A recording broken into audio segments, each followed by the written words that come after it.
Stop. Let go. A voice, almost a scream, followed. Rushing towards the voice, I saw a woman, no, a girl, being held by her arm by someone in a black tracksuit. On closer inspection, she's wearing a school uniform. Hey, knock it off. I ran towards the two, forcefully making him let go of the high school girl. He clicked his tongue and ran away. Though the girl was saved, I ended up being really late for an important meeting. A few days later, when I went to the office, I was summoned to the CEO's office. Bob, I'm thinking of sending you to one of our regional offices starting tomorrow. Even though I was late because I helped someone, the company was going to penalize me. Is this a demotion? Well, you can take it that way if you want. We can't have problematic employees here at the headquarters. You understand, right? With that said, I gave my brightest smile. It's perfect, thank you. You can fire me instead of demoting me. What? My words left the CEO in utter shock. My name is Bob. I work at a medical device manufacturer. Ever since I was in elementary school, after my father passed away from illness, I was raised in a single-mother household. I wanted to help people like my father. Even though I had the grades to go to medical school, due to financial constraints, I devoted myself to studying and extracurricular activities. I decided to work right after high school. Although I couldn't be a doctor, I was determined to be involved in the medical field and focused on job hunting there. Getting a job in the medical industry with only a high school diploma was challenging. My first choice was a well-known local medical device manufacturer called Johnson Manufacturing, but I ended up at another medical device manufacturer that had dealings with them. It wasn't Johnson Manufacturing, but it was a reasonably sized company, and I was honestly thrilled to have landed a job in the medical industry, which was my dream. Bob, I got an offer from Johnson Manufacturing. I'll never forget the look on Mike's face as he ran up to tell me that. I had a classmate named Mike. Like me, he grew up in a single-mother household and, after high school, aimed to work in the medical field, so we job hunted together. At that time, Mike got a job at Johnson Manufacturing, which I had always admired. Really, good for you. I said that to Mike, but deep down, I felt a pang of jealousy. When I was getting rejection notices, Mike was getting job offers. I felt like I couldn't compete with him, but deep inside, I wanted to surpass him someday. 3 years flew by since I joined the company straight out of high school. I got the hang of my job around this time, and a guy named Jake became the manager of my department. Manager Jake, who joined right after college, was decent at his job, and people, both in and outside the company, spoke highly of him, but behind the scenes, he looked down on me for coming from a single-parent household and not having a college degree. Hey, do you really think Bob, a high school grad from a single mom's home, can handle such an important task? Jake would say this so often, and he'd whisper so only I could hear. It was very annoying. Although it's true that I came from such a background and didn't go to college, I never retorted. But Jake seemed to take my silence as consent, belittling me daily. I tried not to let it bother me, but enduring it day after day was stressful. One evening, I decided to invite Mike out for drinks. At our usual bar, while I was venting about Jake and our company, Mike just quietly sipped his drink. Despite being with the company for the same amount of time as me, Mike had already become the youngest department head in Johnson Manufacturing's history. The company had a strong focus on nurturing young talents. I envied him, seeing how we both had similar backgrounds, but he had climbed the corporate ladder so much faster just because he joined a different company.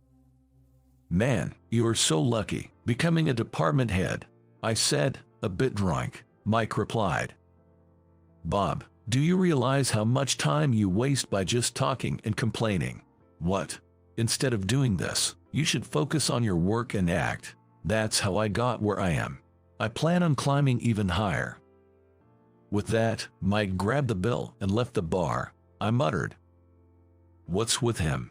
However, I knew what Mike said was true. Even as I complain like this, time continues to march on.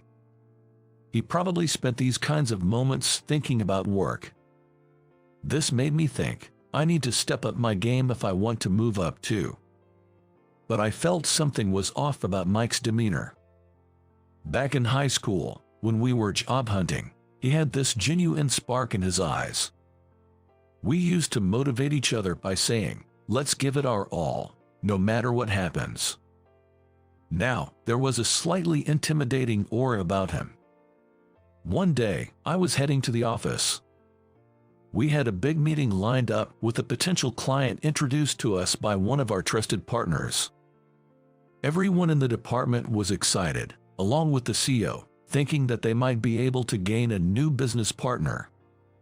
The team for this meeting was me, Manager Jake, and our CEO. As I walked, I suddenly heard a woman's voice from a nearby alley shouting, "Let go of me." Then, a voice that almost screamed, "Let go," continued. I rushed towards the voice and found a man in a black tracksuit grabbing a girl's arm. On closer inspection, she was in a school uniform. "Come on. No, let me go. Hey, stop it." I sprinted over and pulled the girl away from him. The guy clicked his tongue in annoyance and ran away. I was more concerned about the girl than chasing him. "Thank you so much for helping me." Looking at her, I realized she wore the uniform of a prestigious local school. "Are you okay?" "Yes, I was just walking when he suddenly grabbed me. I don't know how to thank you." I continued to reassure the visibly shaken girl. After calming her down, I suggested she call someone trustworthy to pick her up. She said, "My ride will be here soon." When I told her, "I'll stay with you until they come," she looked relieved. We then headed to the main street, and while chatting, her cell phone's notification sound rang out. Seems like the person picking her up was nearby. Well, I thought of heading to work, but then she said, "I really want to thank you. Can we exchange contact information? Please, you helped me so much. I really want to thank you properly." But well, honestly, the idea of me, a grown man, exchanging numbers with a high school girl felt a bit odd. Besides, getting thanked by a high school girl for, I hesitated, but as I had to get to work, I decided to just hand her my business card. "Here's my card, but seriously, don't worry about today." "Wait, this company is. Anyway, gotta go." I hurriedly left the scene. Of course, by the time I got to work, I was extremely late and was ready to be scolded. When I arrived, the CEO and Jake were talking. The moment they saw me, "Bob, why are you late on such an important day?" Jake yelled. "I had some circumstances. I'm truly sorry." I bowed, but the CEO looked troubled. "Bob, since Jake and I will handle things today, you should head home." "But why? Do you really expect us to trust someone who's late on such an important day? Just go home. Be ready to lose your job." I mean, yes, I was late, but, Bob, please think about your actions for a bit. Getting yelled at by a red-faced Jake, I handed over the business documents I'd prepared to them and just left the company. I might be fired at this rate. From my point of view, I'd simply done what any decent person would. However, to the CEO and Jake, who didn't know the circumstances, I was just some guy who came in late. Even if I explained in detail, I wasn't sure they'd believe me. The fact that I'd been punctual without any absences up until now might have made this tardiness especially significant in the CEO's eyes. Lost in my thoughts at home, my work phone rang. The incoming number wasn't registered, but thinking it might be work-related, I answered. "Hello, Bob speaking." "Is this Bob? I'm the girl you helped earlier." I recognized the sweet voice and immediately thought of the high school girl. "Oh, from earlier. Thank you so much for helping me earlier." "No worries. Did you get home safely?" "Yes, I met up with the person picking me up soon after and got home safely." "That's good. Just be careful, okay?" as I was about to end the call. "Wait, are you at your office right now?" "No, I'm at home." "Then, I'd really like to come over to thank you." She sounded enthusiastic. "Really, it's okay. I just did what anyone would have." But then she said, "My dad really wants to thank you in person." "Your dad?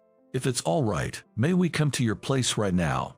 Although I hesitated, it seemed like if her dad was insisting, refusing further might just be a never-ending cycle, so I agreed. After sharing my address and ending the call, about an hour later, my doorbell rang. Opening the door, I found a middle-aged man in a black suit. I thought for sure that the high school girl was there, so I said in a stupid voice, "Huh? Are you Bob?" "Yes, that's me." "Please wait while I call for her and the CEO," he said as he opened the door to the back seat of a high-class black car that you would never see in a residential area around here. The high school girl and a dignified-looking man in a suit stepped out. Just the man's presence changed the atmosphere, making me instinctively straighten up. Where have I seen this man before?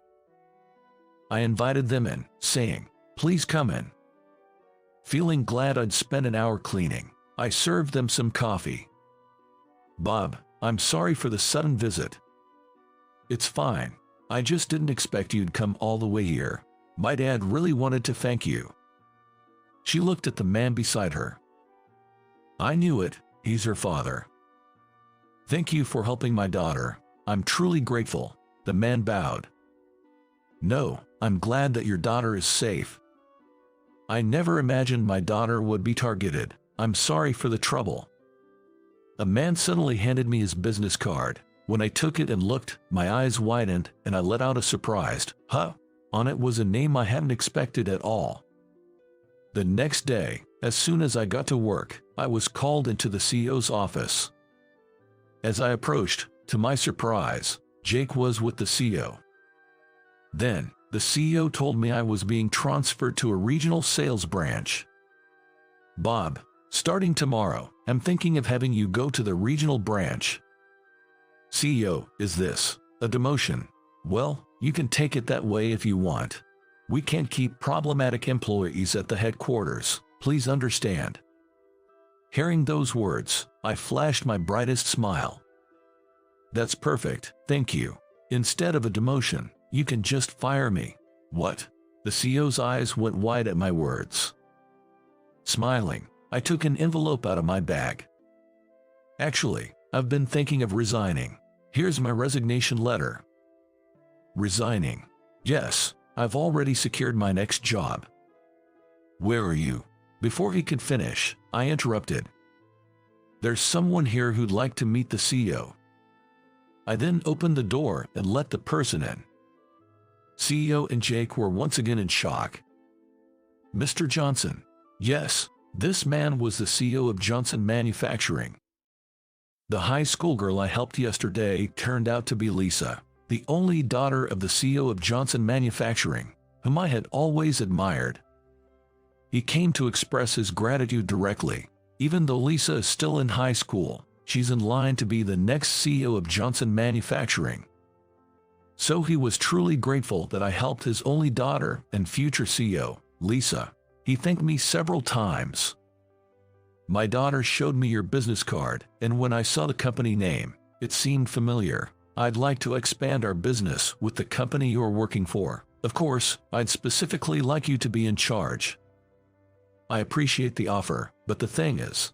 I then recounted the events of today, explaining that I might get fired. After hearing this, CEO Johnson asked if I could accompany him to the company the next day. "I heard you're thinking of letting such a great employee go. What on earth are you thinking?" That's why I brought him with me today. Neither the CEO nor Jake could keep their mouths shut at the appearance of CEO Johnson, whom they had not expected. But this Bob has shown poor professionalism, and just the other day he was late. That's why we were thinking of this relocation. He was late yesterday because he was helping my daughter when she was in trouble. But what about his alleged poor professionalism? Well, he tends to slack off and supposedly takes credit for others' work. Did you see this yourself? No, Jake reported it to me, Right. The CEO glanced at Jake, who shifted uncomfortably, murmuring, "Well, you see. Do you really believe he'd act like that?" "No, Bob has always been a hard-working guy since he joined." "Then why judge him this way and plan to demote him?" You were thinking of relocating Bob based solely on hearsay." The CEO squirmed, clearly uncomfortable. CEO Johnson sighed. "It's unfortunate Bob isn't being evaluated fairly. If this is how you feel, I think he'd be a good fit at our headquarters." And so, I left my old job and began working at Johnson Manufacturing, a place I had always admired. Lisa was thrilled, and Mike gave me a friendly challenge. "You won't outdo me." There's a significant difference in scale and staffing between my old job and Johnson Manufacturing, so I knew I had to give it my all to keep up. Every day was a grind. A few months later, the guy who assaulted me got arrested. Lisa called out to me. "Really? Who was he?" "Some 20-year-old guy I've never met." "You don't know him?" "No, I saw the photos, but I've never seen that person before." The police also seemed to suggest that the culprit was just following orders from someone. Someone. Who could it be? He said he got the job offer in DM after posting on social media about being willing to do anything for money. He's never met the person who gave him the instructions, and they only communicated via social media. That means there's a mastermind behind the attack on Lisa. I wondered if it might have been a rival company, but I couldn't come up with anyone like that. Time flew by, and both Mike and I continued to work at Johnson Manufacturing. I got promoted and became a department head. Meanwhile, Mike made even bigger strides, becoming an executive. Ever since I started here, I've been amazed at Mike's capabilities. The CEO has always been fond of Mike's work and intelligence. Now, Mike has become something of a right-hand man to the CEO. I also strive to keep up with him, working hard every day. Lisa graduated from high school and enrolled in a state university. She's now in her senior year. She's set to join Johnson Manufacturing next year and has told us about her determination to work hard. For now, she's enjoying her final year in college. In fact, Lisa and I have become quite close. Once she started coming to the office, we naturally began to interact more, and it didn't take long for us to get along well. Of course, we started dating after she graduated high school. I was thinking how great it would be if I could support her in both her personal and professional life. But then one day, I got a call saying Lisa had been attacked again. During the attack, Lisa fought back fiercely. In the process, she was pushed by the assailant, fell, and broke her arm. But the noise drew attention, and the attacker was arrested on the spot. To my shock, the perpetrator turned out to be Jake. My previous company, which I had left, had gained a bad reputation for the CEO's misjudgments, and had lost many of its clients. Though not bankrupt, the company had significantly downsized. Jake was laid off, blamed for the company's declining reputation. He was struggling to make ends meet with odd jobs. Then, someone handed him a bundle of cash and asked him to attack someone. He was told that if he succeeded, he might even get a job at Johnson Manufacturing. So, he attacked Lisa. Soon after this revelation, a cop appeared in front of Mike and me. "Mike, we'd like you to come to the station with us." Mike went with the police and didn't come back. That day, Mike was arrested. It turns out that Mike was the one who told Jake to attack Lisa, and the one who had previously asked him to attack Lisa in a back alley. "I really wanted to become the CEO of Johnson Manufacturing," he said. "Why did you do it?" I asked when I visited him. "If you become CEO, you'll get a lot of money, right?" Mike's family ran a small business. His father had fallen ill and couldn't get proper treatment because they didn't have enough money. I remembered Mike lamenting this over drinks once.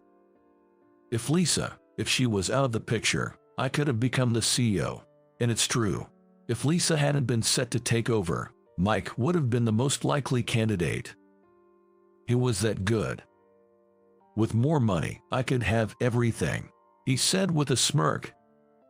I couldn't feel sympathy for the man in front of me, having done what he did for such selfish reasons. I never saw Mike again after that visit. A few years later, Lisa became CEO, and I currently work as an executive. With Lisa's youthful ideas, Johnson Manufacturing has grown as a bigger medical device company. Our sales are skyrocketing, and the company is thriving. Lisa and I got married and now have 3 children. We're living a truly happy life, with both our work and home life going smoothly. Even now, I always think about how things could have been different if Mike hadn't gone down that path.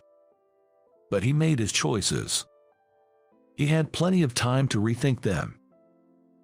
But I'll never forgive him for hurting Lisa for his own desires. Every time I see Lisa smile, I'm genuinely grateful she's safe. I feel it's my duty to mentor my subordinates and children so they never make choices like Mike did. I hope they'll grow up to help those in need. Who knows, they might have a dramatic turn in their life, just like mine.